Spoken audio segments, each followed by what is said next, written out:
Hello सांग मैंने जय जगन्नाथ नमस्कार वेलकम कर गोटे सुंदर फ्रेश ब्लॉग को सो आपने केमती अच्छा आशा कर समस्ते भल थे समस्ते खुशी थे तो समस्त सेमती भल था खुशी था आ हसी हसी मो वीडियो को एंजॉय करूँ। तो चलो जी ब्लॉग आड़ को आ ब्लॉग स्टार्ट करने पूर्व कही रखुच्छी जदि आप चैनल नुआ थे चैनल को सब्सक्राइब कर पाखे दे बेल दबाई देवे ताकि मुझे जो वीडियो सब पोस्ट करी आप फास्ट नोटिफिकेशन पहुँची जीव। तो चलो जी ब्लॉग आज कौन हम आप थम देखिए जानीपारे आज हूँ मातृ सम्मेलन दिवस मामुनु स्कूल पालन कर तो बहुत सारा माँ मैंने आसबे माँ को नहीं किसी अच्छी कार्यक्रम जहाँ भी हम आपण मैंने वीडियो पूरा कंटिन्यू कले जानीपारे देखिपारे तो वीडियो को जमा स्किप करेंगे ना कि जानीपारे। तो चलो जी डेरी करेंगे मुझे रेडी हो जाए आ रेडी हो सारापर आपको देखा सांग मैंने एवं गली मुझे रेडी अल्प मेकअप नहीं किसी मेकअप नहीं तो चलो बहुत लेट हो गला 8टा कहते बर्तमान 8:20 होगा। तो चलो जल्दी जल्दी जावा आ देखा स्कूल रे चलो।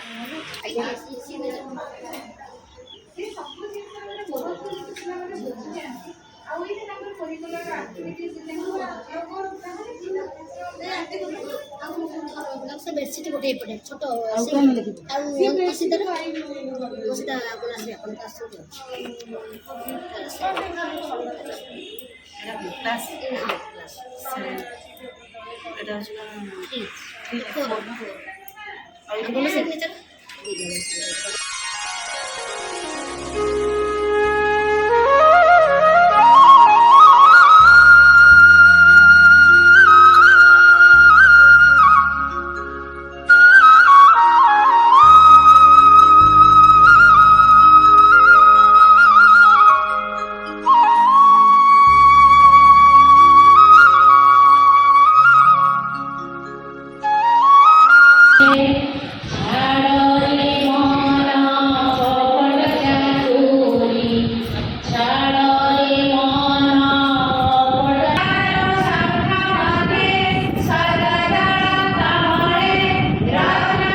महात्मा गांधी बनने का मुख्य कारण क्या है? उनका पीछे माता पुतलाबाई और शिवाजी महाराज बनने के लिए उनका माता जी के कारण कोई भी देवात्मा हो, महात्मा हो, धर्मात्मा हो, इस दुनिया में रहने वाले कोई भी मनुष्य आपका मनुष्य रूप में भौतिक रूप में शरीरदारी पुरुष हो, लेकिन पुरुष का पीछे उसका शक्ति महानता देने वाले शक्ति बनता है। माँ का माँ का बहुत ही महान है। आप सभी महान क्षेत्र में है।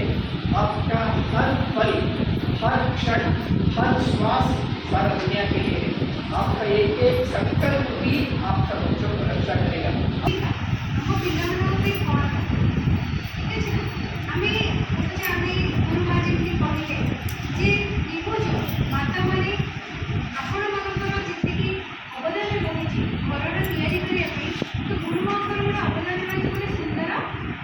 ଶିକ୍ଷା ଦ୍ୱାରା ଗୋଟେ ଶ୍ରେଷ୍ଠ ଷ୍ଟୁଡେଣ୍ଟ ଗୋଟେ ଭଲ ଛାତ୍ରକୁ ତିଆରି କରେ। ସେମିତି ସେଇ ଭଲ ଛାତ୍ରକୁ ଗୋଟେ ସୁନ୍ଦର ସଂସାରକୁ ତିଆରି କରେ।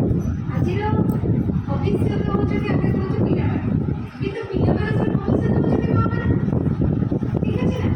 ଯଦି ଆମେ ଠିକ୍ ଥିବା, ଆମେ ଯଦି ଭଲ ଶିକ୍ଷା ଦେଉଥିବା, ତାହେଲେ ପିଲା ଅଟୋମେଟିକାଲି ଭଲ ହେବ। ତ ତା ସମୟରେ ଆମର ଗୋଟେ କୋର୍ସ ରହୁଛି। ଆପଣମାନେ ଯଦି ସମସ୍ତେ ଇଣ୍ଟରେଷ୍ଟ କରିବେ, ଏମିତି ଗୋଟେ ସଣ୍ଡେରେ ଆମେ ପୁଣି ଗୋଟେ ମାତୃ ସମ୍ମିଳନୀ ଦ୍ୱାରା ଆମେ କିଛି ଆଧ୍ୟାତ୍ମିକ ଶିକ୍ଷା ଗ୍ରହଣ କରିବା, ଯେଉଁଦ୍ୱାରା ଆମେ ନିଜେ ବି ପରିବର୍ତ୍ତନ ହେବା ସହିତ ଆମ ସଂସାରକୁ ଆଉ ଆମ ସଂସ୍କାରକୁ ବି ପରିବର୍ତ୍ତନ କରିପାରିବା। ବର୍ତ୍ତମାନ ପ୍ରୋଗ୍ରାମ ସରିଗଲା, ଏବେ ଯିବା ଘରକୁ।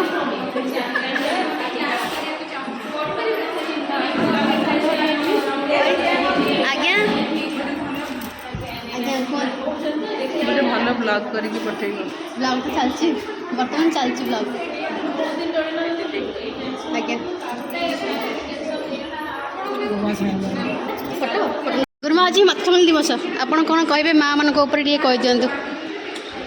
ଆମ କସ୍ତୁରବା ଶିକ୍ଷାଶ୍ରମ ଶିଶୁ ବିଦ୍ୟା ମନ୍ଦିର ଆଉ ପ୍ରତିବର୍ଷ ମାତୃ ସମ୍ମିଳନୀର ଆୟୋଜନ କରନ୍ତି।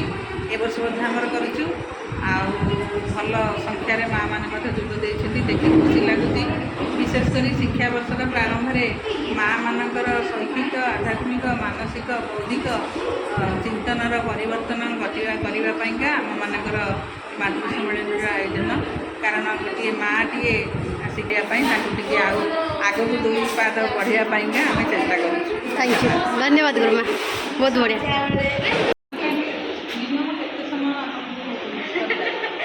ଆମର ଦେଖନ୍ତୁ, ଯାହା ହେଲେ ବି ଗୋଟେ ଅଧଘଣ୍ଟା ଦରକାର ହେଉଛି। ଆମେ ଯେଉଁ କହୁଛେ ଟେନସନ୍ କିଛି ନାହିଁ। ମ୍ୟାନେଜ୍ ଯଦି ଆମେ ଠିକ୍ସେ କରୁଛେ, ସବୁ ଜିନିଷ ଆଟେନସନ୍ରେ ହେଇପାରିବ।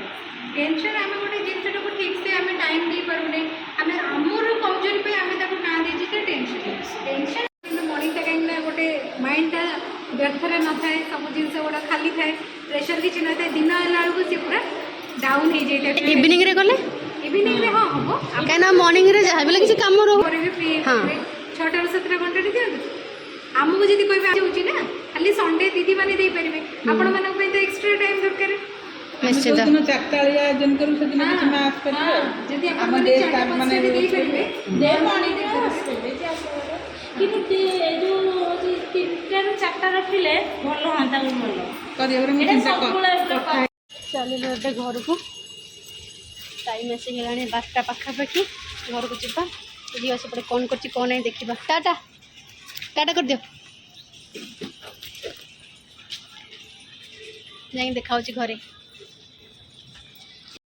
ସो ଆସିକି ଏବେ ବର୍ତ୍ତମାନ ପାଇଁ ଘରେ ପହଞ୍ଚିଗଲି। ମାମୁନି ବସିଛି ଏକଲା ଘରେ ଥିଲା, ତାକୁ ଟିକେ ଥଣ୍ଡା କାଶ ହେଇଯାଇଛି। ଚାଲ ଟିକେ ଚେଞ୍ଜ କରିଦେବା, ଆଉ ତାପରେ ଟିକେ କ'ଣ ଖାଇ ନେବା, ତାପରେ ବାକି କାମ ଆଉ। ଚାଲ, କ'ଣ କହିବୁ?